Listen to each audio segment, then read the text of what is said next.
So our next presenter is Kirsten Gesenberg from Biovia.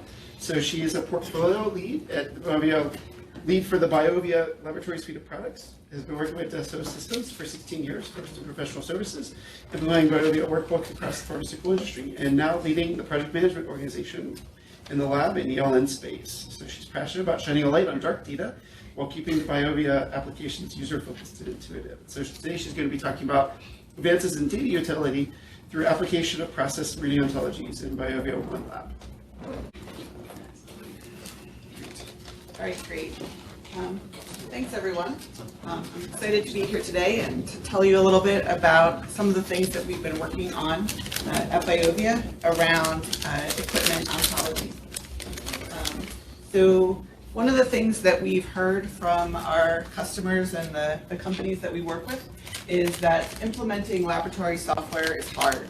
And that's not necessarily related to the foibles of our software, but just as a transformational objective of companies, there's a lot of work that goes into it. And so we've been focusing a lot at Biovia on ways to help our customers see value from their initiatives sooner, their laboratory initiatives sooner, so that even if the project gets paused or they move away from a particular software vendor, customers can see value from what they've been doing almost right from the start of the project.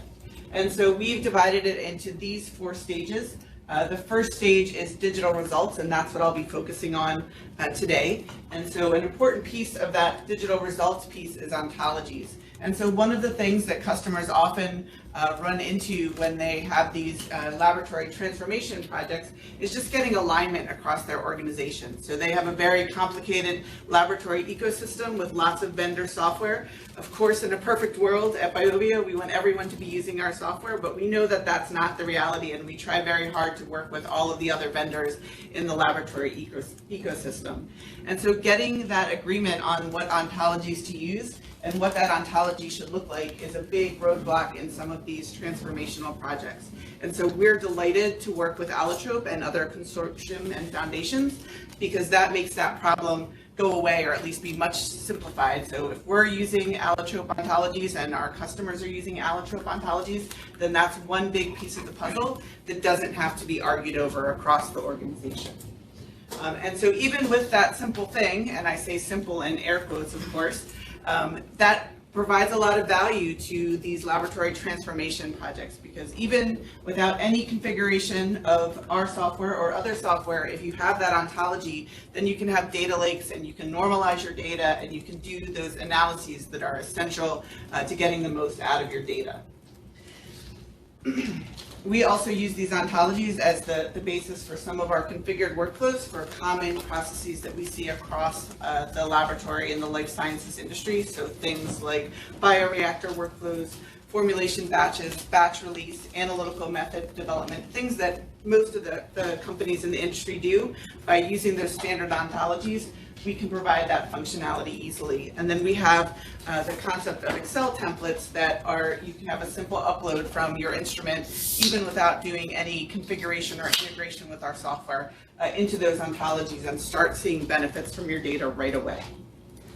Once you've done that, then the real work begins, and that's to build out your methods and processes in our software or other vendor software so that you can execute them in a standardized fashion. And you can see in this diagram, it goes on from there. So beyond digital processes to whole digital workflows, and then the digitalization of compliance. But what we're hoping is that for many companies, you see value right away on those first 2 quadrants. So digital results and digital processes give you the effective reuse of data and helps you have better visibility in your data and higher quality data. And if you get to the second 2 quadrants, digital workflows and digital compliance, that's great. That will help you with your decision-making capabilities, but it's not necessary for every customer, every situation. Some customers will get through the first quadrant or the first 2 quadrants, and that will be enough ROI for their investment into our software or other softwares. So we want to help customers of all sizes and all ranges with all sorts of goals get to where they need to go. So today I'm going to talk about how we interact with laboratory equipment and how we're using the allotrope ontologies to help with that.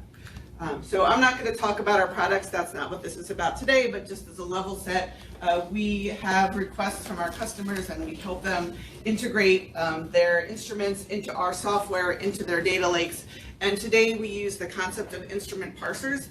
We have quite a few instrument parsers out there that we have built ourselves or built in conjunction with our customers across a variety of domains, across a variety of instrument vendors. And part of that strategy is to normalize the data, right? So this is the case that we're all familiar with. I have instrument 1 and instrument 2.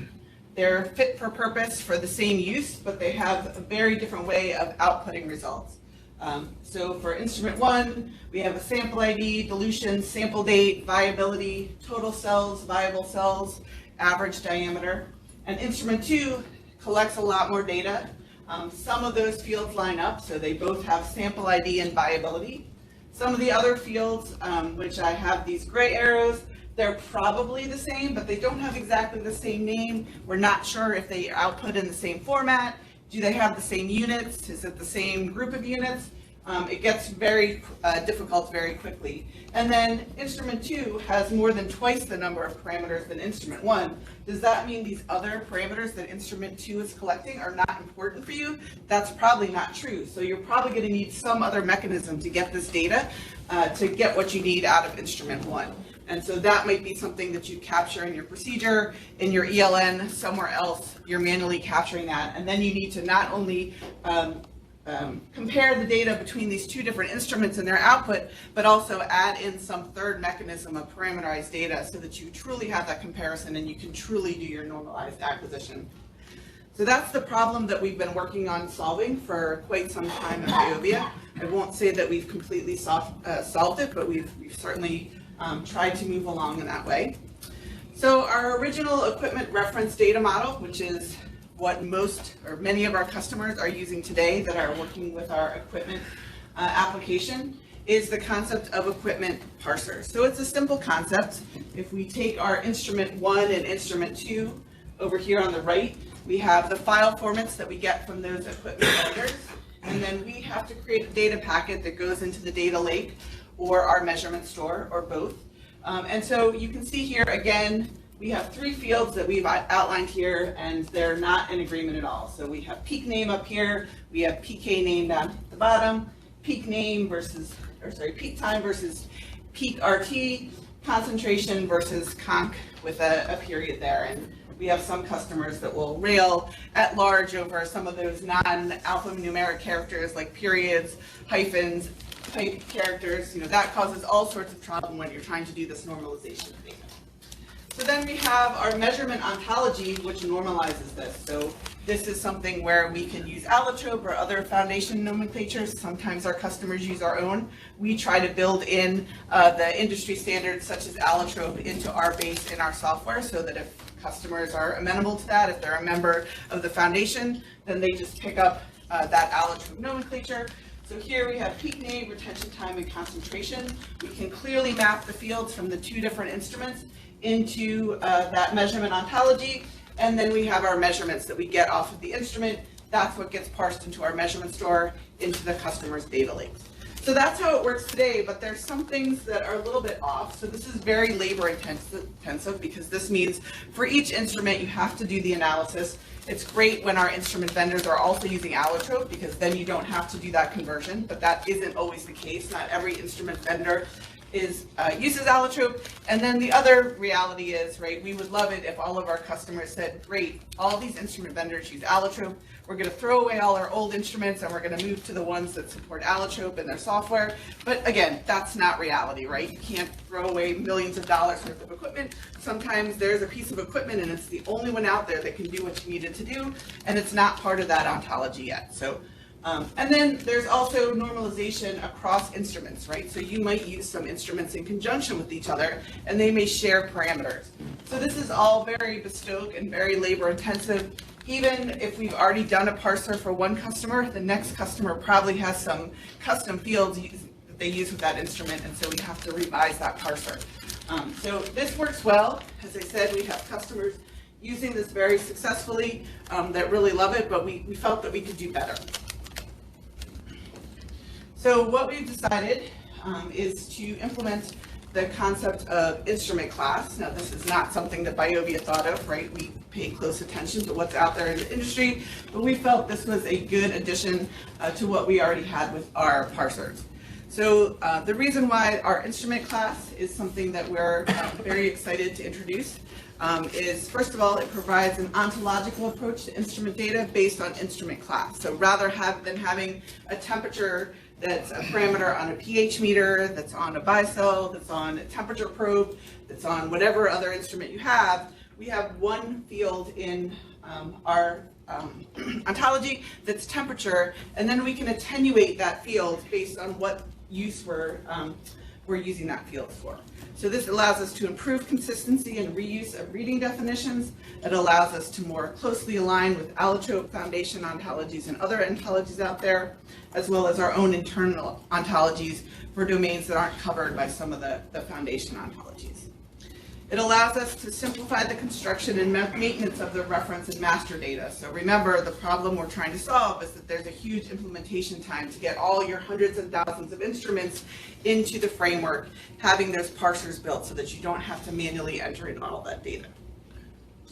And then most importantly, this is one of the things that I mentioned on the earliest slide, a stronger relationship between equipment measurements and your process parameters, right? So you're not collecting this data in a vacuum, and a lot of times these are in-process samples, or you're collecting continuous data, and you want to align those readings that you get off of your instruments with what you're actually doing in the laboratory. So having this new ontology and equipment class reading allows you to build that relationship more closely. And then finally, but equally important, is to be able to better enable delivery of these parsers and these processors for the equipment. So as I said, we have hundreds of parsers that we've developed, but for each new customer, we probably have to go through at least half of them and refigure them to work with the custom fields and with some of the other ontologies that some of our customers are using. So we really want to get to the place where we can say, okay, you're purchasing our equipment software, and here's the parsers for all of the equipment that you're using, or at least half of the equipment, 75% of the equipment. Maybe there's some one-offs where we need to do some work, but we really want to get our customers using the software faster, to getting that value on their investment faster. Okay, so what does this class reading model look like? So the first and the third columns are similar to what we do in our current equipment parsers, but the class reading is really the new piece. So the first part is the concept of an equipment class. So these are types of equipment, general categories of equipment. So things like balance, a pH meter, BGA, SEC, bioreactor, etc. This is something that's strongly governed, so there's only so many instrument types out there, so it should easily be able to define it. You should be able to say for each instrument, this is what this instrument does, it falls into this equipment class. I think we can all agree on that. Then we have the concept of a reading ontology. And so this applies a context to a parameter. So this is a larger set. This is something that needs to be dynamic, because as you develop new processes and new methods, you may have new uses for particular temperatures or new ways that you want to define your temperatures. So this is something that we don't necessarily control at Biovia. It's something that really depends on your domain and what you're using your particular equipment for.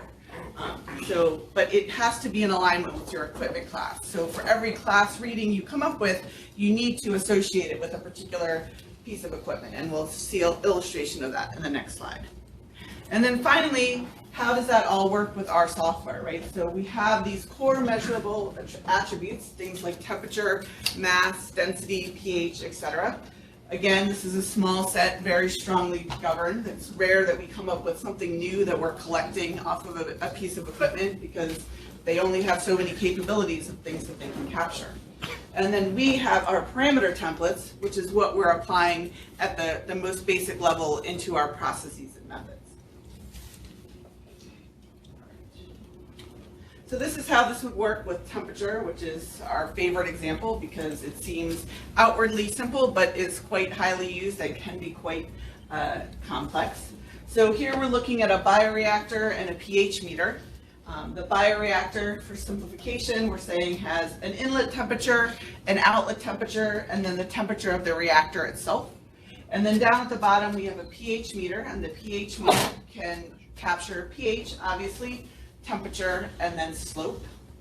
And so you can see in our vocabularies for our class readings that we have 5 different temperature fields. We have a start temp and an end temp, which we're not capturing in this particular example. We have the inlet temperature and the outlet temperature that come from the bioreactor, and then the plain old temperature field is being shared by the pH meter and the bioreactor. So that's the reading ontology. And then all 5 of these, so this is the vocabulary that you can play around with a little bit, because there may be other temperatures that you want to capture in your process. So you can add as many different flavors or parameters in your recipe to capture temperature and give them that context, but they're all mapping to the measurement ontology to the concept of temperature. So this allows you to be able to compare different properties in the same way across instruments. And then the property itself, that measurement, gets broken down into a parameter template, which has its own attributes. So it has a name, obviously. It has a type. Is it alphanumeric? Is it an integer? In this case, it's a quantity. It has a unit type of temperature. In this case, we're saying Celsius and Kelvin are the only available units that you can use. And then you can say you can set a planned amount, but you have to give an actual amount, right? So this here, the reading ontology, is very flexible. So that's fit for purpose for your domain. The measurement ontology is fixed because we're saying these are the things that we can capture from any instrument. These are the common parameters that are available across instruments. And then again, the parameter is something that you control in your organization for how you want that set up. So maybe you want your units to be Fahrenheit, or maybe you don't want to allow a planned amount. So you can set these parameters on the measurement and the output. Okay. So what does this allow us to do? Why do we want to make this change? How is this all going to work? So as I said, the class reading model differences allows us to have better alignment with industry standard ontologies, such as allotrope, etc. It's directly tied to parameter templates. So you have that connection between what's coming off of your instrument and your process or your method. So you can tell exactly what that temperature means, and you don't have to have 57 different temperature parameters. You have one temperature parameter, and then you attenuate it with that vocabulary, with that class reading. And then it creates measurements via processors instead of parsers. So this alleviates the need for creating a parser for every single instrument and every single vendor that you have in your organization. Now, as I said, a lot of our customers are already using our equipment parser technology. So what does that mean for them? So no need to panic. We've planned this to be backwards compatible, so you can use our new equipment reading alongside the existing parsers. The existing configuration continues to work as it does today. Obviously, if you already have your parsers in place and you don't have the concept of the class readings, there is a little bit of work to do, right? So you need to start identifying those different equipment classes and decide which of the parameters that you might already have in your ontology that can be retired, so you can get to this new system. But the class readings are additions to the existing configuration, so you can use your parameters that you already have and add that class reading association, so you don't have to start fresh and build a brand new ontology. And this allows you to harmonize that reference data directly across the equipment types, so it happens as you're collecting the data rather than after the fact with that parsing and normalizing technology. And then when you're ready, the current instruments that you already have parsers for can be switched to that new model. And if you switch them and there turns out that there was a mistake, you could quickly go back to that parser until you've re-engineered that piece of equipment so that it works the way that you want it to. And then what does success look like? It looks like for us, I think as it does for everyone else that's part of this consortium, we're suggesting and taking advantage of the allotrope ontologies whenever possible in our code, so that customers that are members of allotrope have that ontology already there. Those parameters are already built. We have suggestions for the class readings already, so you can pick those up and you only have to deal with the equipments that are outside of that standard ontology. We have a standardized data format, simplified use of data, and then this is the point that I love the most as a former scientist. Scientists get to do science, and they don't need to be pulled out of things into meetings to figure out that relationship. They don't have to do complex cut and paste projects to figure out the analysis and what data equates to what. It's all built into the software. It doesn't matter what instrument, if it's an old instrument and new instrument, 2 different vendors, that data is all normalized, and you can just say, show me the data for sample 1, 2, 3, and it's all there, and I can get the output that I need. And that's all I have for you today.